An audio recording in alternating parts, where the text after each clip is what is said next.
Just found out that my estimated student loan debt payoff is in the year 2049. And the bottom of my casket will have a file cabinet for all these student loans to rest in heavenly peace. I'm not paying back my student loans. I do not care. Okay, so today we're going to be talking about something that has been making waves on social media recently, and that is the student loan debt. New stories are coming out that there are no more delays, no more halts, and defaulted loans will start going to collections very soon. And a lot of people have their own opinion about it. I can see it from both ways, honestly. Being somebody who has said many times that college is not worth it for a majority of the people just because of how much tuition is every year and the way the job market is right now, absolutely in shambles. And I was in the same boat as a lot of these people. I personally made the same mistakes and took out student loans, but I ended up paying them off because I knew this debt would never go away. And funny enough, I didn't even get a degree. I dropped out, so I basically just lit money on fire. So I thought it'd be a good idea to look at both sides of the argument, along with the people who are refusing to pay off student loan debt and the consequences they're going to have. We also have some comments from you guys from previous videos, so if you want to be featured on a future video, leave it in the comments down below. But we're going to start off with the news about what's happening May 5th. If you haven't been paying your student loans, some of your paychecks could soon be going to the government. The Department of Education said that it's going to be collecting payments for student loans that are in default starting on May 5th, and that includes by garnishing wages. When it comes to debt, you're considered delinquent as soon as you miss a payment, the very same day. And when you go a certain amount of time missing those payments, that's when you go into default. For student loans, it's about 270 days, and that's when you'll end up in this situation. The department said that these collections will be done through the Treasury's offset program. And that program seeks to claw back delinquent debts by withholding federal salaries, tax refunds, and Social Security benefits. The Education Department said that more than 5 million people are currently in default, and more than 4 million more could be in the same boat in a few more months. Those who are in default will get emails sent to them in the next 2 weeks telling them what next steps they need to take, and wage garnishment notices will go out later this summer. This is the first time since March 2020 that federal student loans have been sent to collections, and the Education Department said that there will not be any mass student loan forgiveness. Okay, so she explained the whole situation pretty well, but it seems like a lot of people have taken the headlines and begun to think that starting May 5th, they're instantly going to start garnishing everybody's wages who owe any sort of debt. And honestly, that's not the case for everyone. People have different situations, and I want to clarify that a little bit more. Default, deferment, and forbearance are all different things. If your loans are in default, which basically means that you should have been paying and you didn't pay, which we all know is too much. So if you weren't paying, I do not blame you. But basically, if your loans are in default, then your wages will possibly, hopefully not, hopefully this just goes away. Your wages could possibly be garnished and all that other stuff. But if your loans are in forbearance or deferment, then you're good. My student loans are in forbearance until October of 2026. So that gives me time not to figure anything out, because I have been believing and praying that my student loans will be forgiven completely in Jesus' name.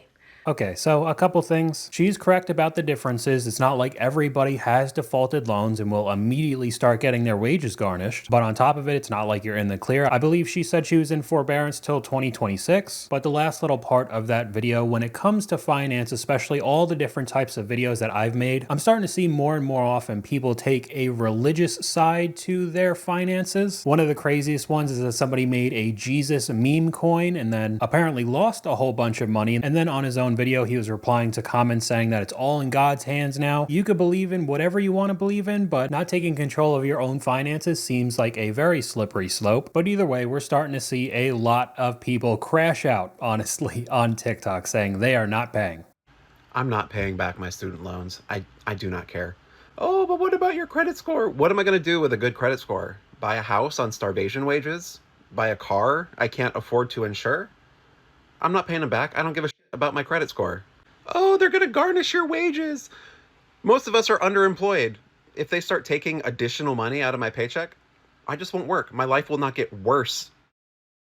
I don't know. I feel like it would probably get worse. And I feel like I'm going to say this a few times in this video, but especially from what we've seen over the past couple months with the unemployment fraud, the PPP loan fraud, and the welfare fraud videos that I've made, the government moves as slow as humanly possible. We all know that. But when it comes to money, there's always a paper trail, and at the end of the day, the government is going to get their money one way or another. It may not be fair in your eyes, and you could have a good argument. So many of my age group, I'm 27, so I'm kind of in the middle of Gen Z and millennial, we're still told by our parents, you have to go to college, you have to get a degree, or you won't be anybody. You're not going to make any money. So what did most of us do? Go to colleges and rack up a ton of student loan debt. I'm going to leave out all of the worthless degrees, at least for a little while in this video, and talk about the people who went for degrees that were supposed to give them a good job, a good salary. A lot of the business degrees, a lot of the CS degrees, and if you've seen any of my job market videos, the tech and corporate sectors right now are a mess. Nobody could get a job. Everybody's being overworked and underpaid, and most people around my age and younger can't even get in the door. So they're sitting on 5 or 6 figures worth of student debt, doing everything they were told to by their parents, and they still got screwed. So I understand. At the end of the day, a contract is a contract, so you are going to have to pay for this, and it's going to take people quite a long time.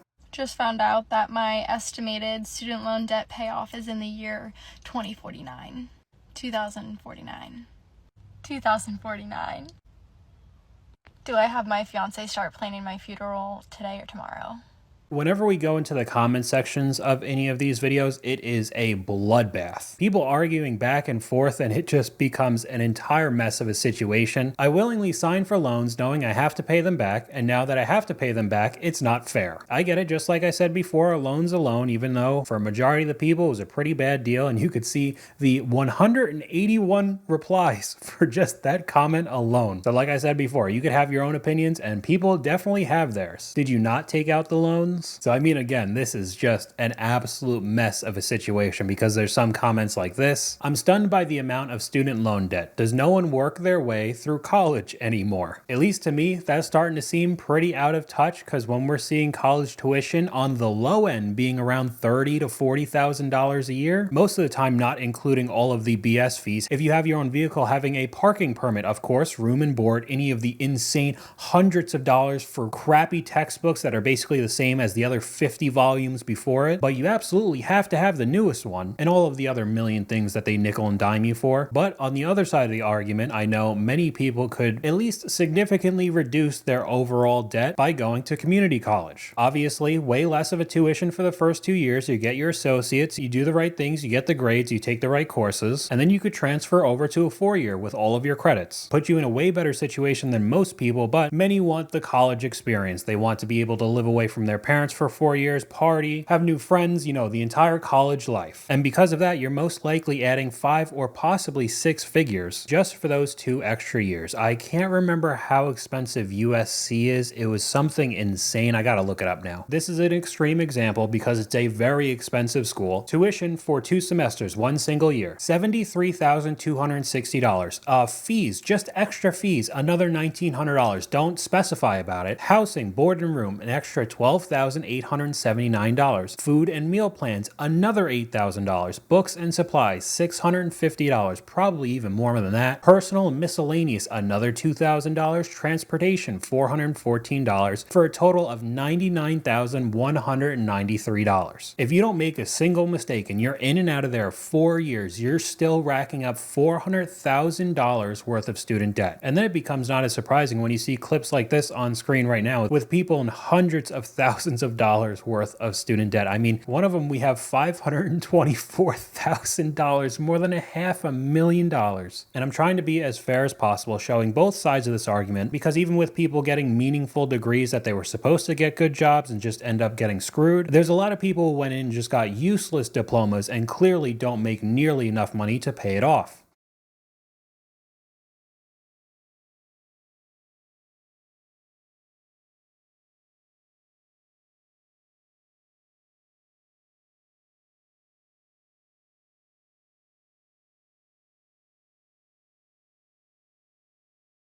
48. So surprise, surprise, an art degree basically got somebody nowhere, and now they just funnel more kids into getting those degrees, and that's her job. Making under $50,000 a year doesn't seem like a good deal to me. But now there has been a whole wave of videos I've seen of people telling others ways to avoid paying these student loans off. Some of them are just pretty insane to me. They can't garnish your wages if you're a student. A student who is taking at least 6 credit hours.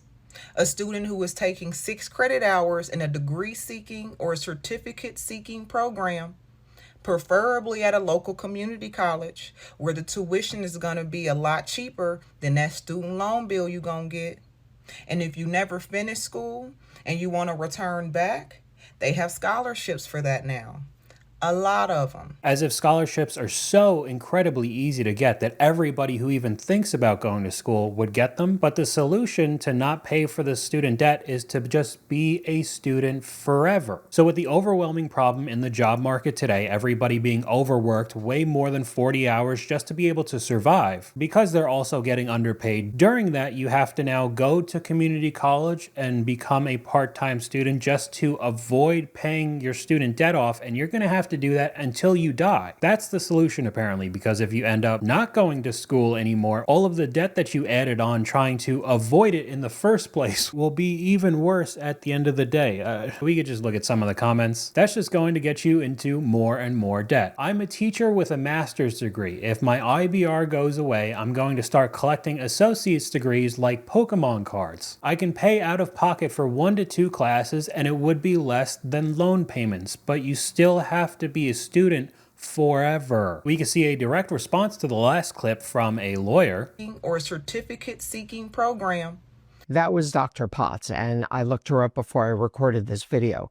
She's got credentials and experience in higher education, which is why it really pains me to tell you she's wrong. Going back to school is not going to prevent or stop a wage garnishment for your defaulted student loans. Neither the regulations nor the governing statutes provide any special protection based on the borrower's enrollment in a degree or certificate program. So if you are one of the people who already have defaulted loans, it's in effect right now. The ball is rolling. You could go back to school, it's not going to help. But many of the people freaking out looking up these types of videos are in that boat. We can look at a couple of the comments. I think she was talking about the way to prevent it to begin with, not to stop it once it started. So if you're actively in school or do not have a defaulted loan, then I guess you could be a student until you're 85 and you finally pass away. I don't know, maybe you guys had a lot more fun in school and community college. Not me. I never want to go back. But still, I see comments like this not taking student loans very seriously. On one of my car repo videos, this is why I don't play about my car payments. The student loans are a different story though. I don't know, in the way that you could get your car repossessed, if you don't end up paying back that loan, now you're going to have the government going after you, garnishing your wages. I'm not paying my student loans.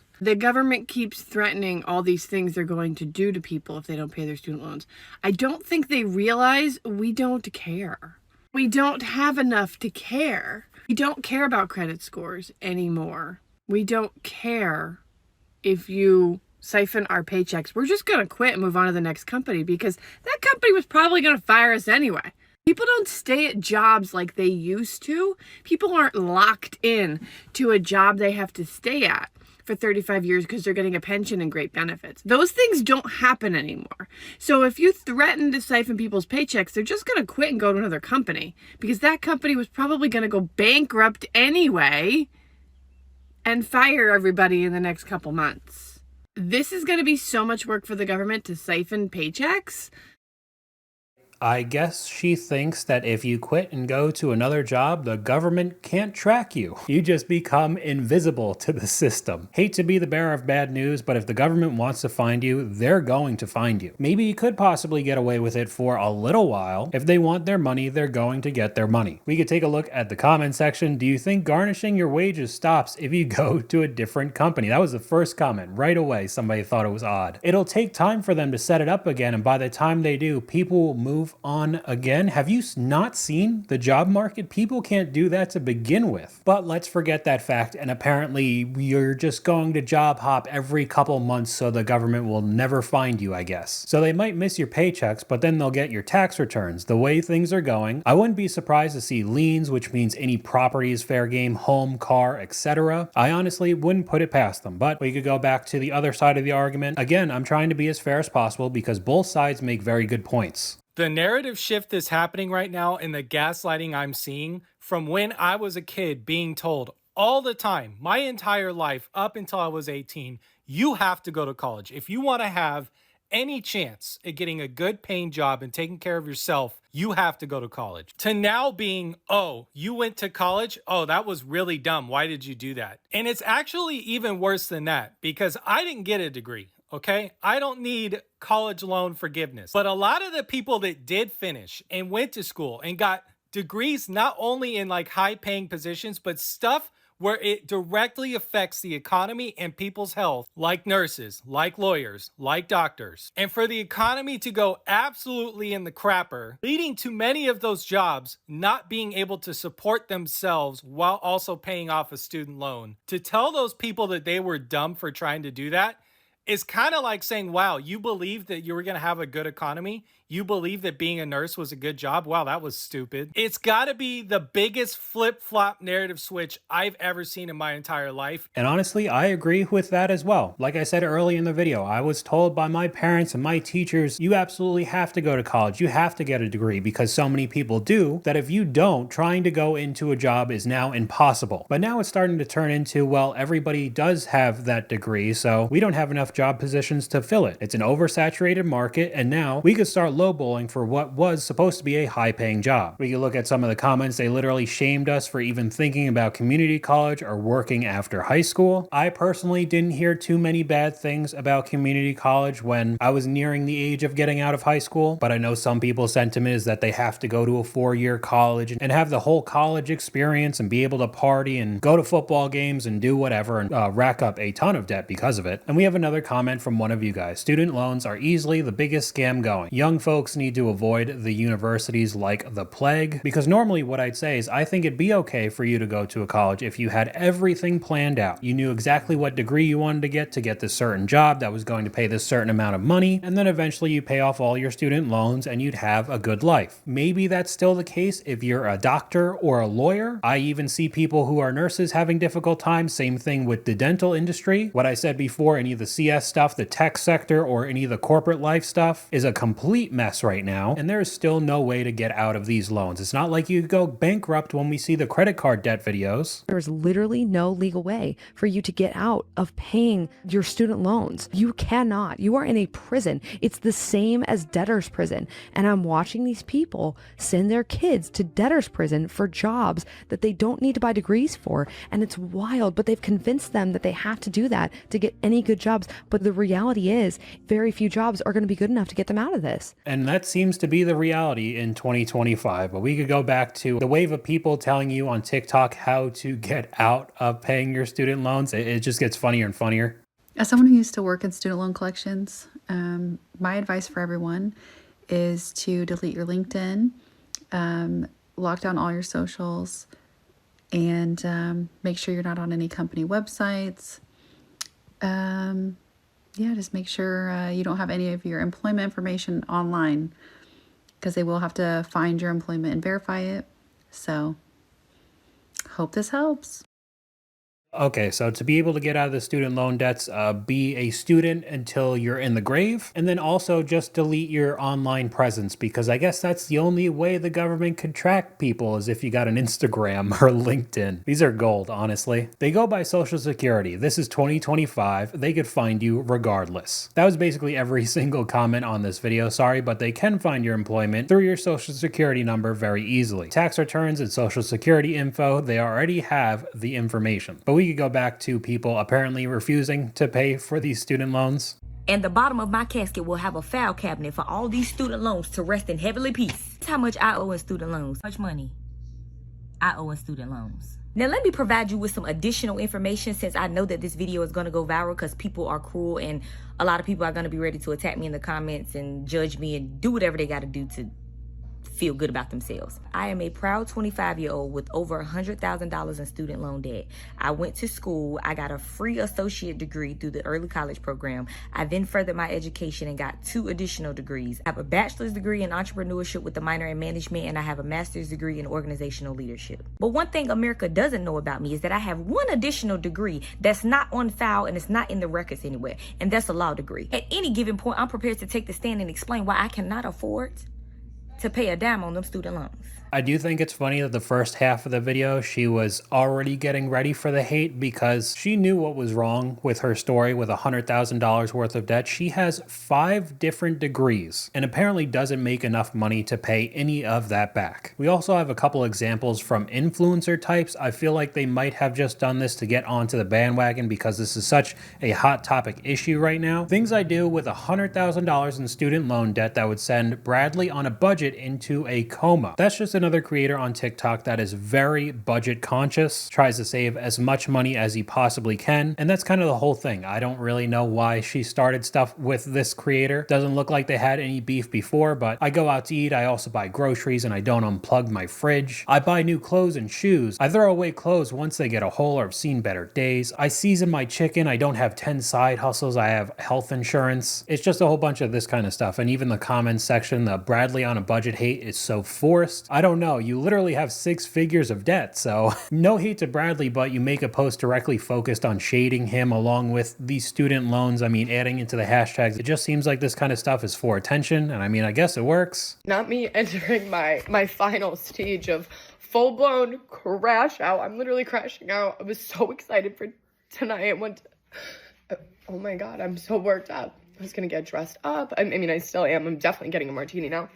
Last week, I fucking hate student loans. So this is a borderline breakdown of a video that, I mean, she was definitely allowed to be annoyed. She ended up having auto pay on her student loans and it still said it was delayed. Something got messed up in the system, but she was freaking out so much in this video. When you take a look at her accounts and some of the comments, it kind of seems like it's a little bit more of an influencer video. Please get a real job and maybe cut down on the $10,000 influencer trips you take monthly. Then she has a whole paragraph replying to it, just talking about influencers and content creators being a real job and everybody supports me, blah, blah, blah. She did not talk about the $10,000 monthly influencer trips, apparently. And then we go over to her page with over 500,000 followers, once in a lifetime. Hoodie out now, so she has merchandise. 22 years old, living in New York City and Philadelphia. Normally, very expensive places to live. So I feel like you'd probably be able to pay back the student loans. I think this was kind of hopping on the bandwagon again, getting those hashtags and being relatable to other people, especially with this issue in the news. But I mean, at the end of the day, even though it doesn't sound nice and it was a bad deal, we see a lot of these clips around also. Some of y'all had 5 years to pay off that student loan with 0 interest. But let me guess, y'all had the money to go to Coachella, right? Here's the thing, it's called accountability. Maybe that Coachella comment could go either way because 60% of people use buy now, pay later to go to Coachella. We already talked about that on my second channel, but I do understand what he meant. The payments were on hold for 5 years with no interest. And honestly, I didn't hear anybody talk about paying their student loans off while they were on hold. Here we have a clip from the actual news from a TikTok creator that we've talked about previously on my credit card debt video. Even college grads who aren't in default are feeling overwhelmed. I felt like a weight was just sitting on my chest. Florida nurse Samaya Camillo has over $90,000 in student loan debt, about half of that from federal loans. She says her generation is split on how to handle their debt, but so much of their future depends on paying it. I've definitely gotten a lot of comments, people telling me to file bankruptcy, just don't pay them, or, oh, I don't pay them. And I've responded to a lot of them saying that I don't agree with that. And that's definitely something I will never do. A lot of what you need in life requires a credit score, and a good one at that. So even with a lot of people in this video saying they are refusing to pay off their student loan debt, that's clearly not everybody. She says that she was going to do it, and those comments telling her to file for bankruptcy will not work. We actually have another comment from one of you guys with this year's tax refund video. My federal return was almost $10,000. I did the incredibly exciting thing of putting some towards student loans and the rest towards my emergency fund. Exciting stuff, I know. So we do have people still paying off their student loans, and we're going to end off this video with this experience. All right, I am just here to say, I'm going to hit you with the harsh truth. If you have student loans, just pay them off. They are not going to go away. They are only going to be a headache for the rest of your life if you let them be.